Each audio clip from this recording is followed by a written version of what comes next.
এ যেন নতুন এক বাংলাদেশের দেখা মিলল পাকিস্তানের রাওয়ালপিন্ডিতে। ঘরের মাঠে স্বাগতিক পাকিস্তানকে 10 উইকেটে হারিয়ে দারুণ এক জয় তুলে নেয় বাংলাদেশ। দ্বিতীয় ইনিংসে ব্যাট করতে নেমে বাবর রেজওয়ানদের কঠিন পরীক্ষা নেই বাংলাদেশের বোলাররা। মাত্র 146 রানে গুটিয়ে যায় স্বাগতিকরা। দলটির পক্ষে সর্বোচ্চ 51 রান করেন রেজওয়ান। ঐতিহাসিক এই জয়ে ব্যাটে বলে দারুণ পারফরমেন্স করেন মুশফিক, সাকিব, মিরাজরা।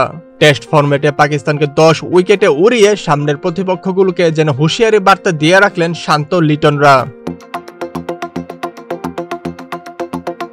বাংলাদেশের ঐতিহাসিক এই জয়ে সবচেয়ে বড় ভূমিকা মুশফিকের। প্রথম ইনিংসে ব্যাট হাতে কাব্যিক ইনিংস খেলেন তিনি। 341 বলে করেন 191 রান।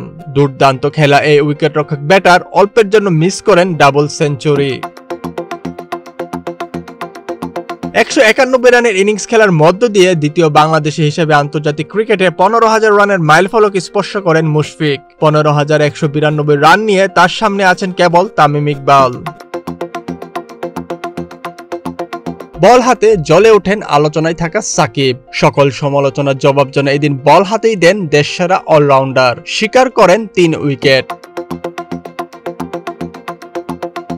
টেস্ট ফরম্যাটে প্রথমবারের মতো পাকিস্তানকে হারানোর স্বাদ পেয়েছে বাংলাদেশ। প্রতিপক্ষের মাঠে এই জয় টেস্ট চ্যাম্পিয়নশিপের আগামী ম্যাচগুলোতে ভালো করতে অনুপ্রেরণা দেবে মুশফিকদের।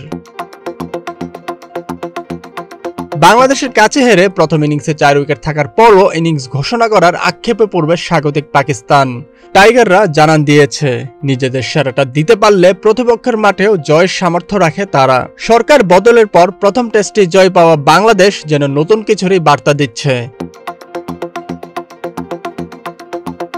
সামাজিক যোগাযোগ মাধ্যমগুলোতেও চলছে টাইগারদের প্রশংসা। বিশেষ করে মুশফিকের প্রশংসায় ক্রিকেট সমর্থকরা। সিরিজের দ্বিতীয় টেস্ট শুরু হবে 30 আগস্ট। রাকিবুল হক, স্পোর্টসমেল 24।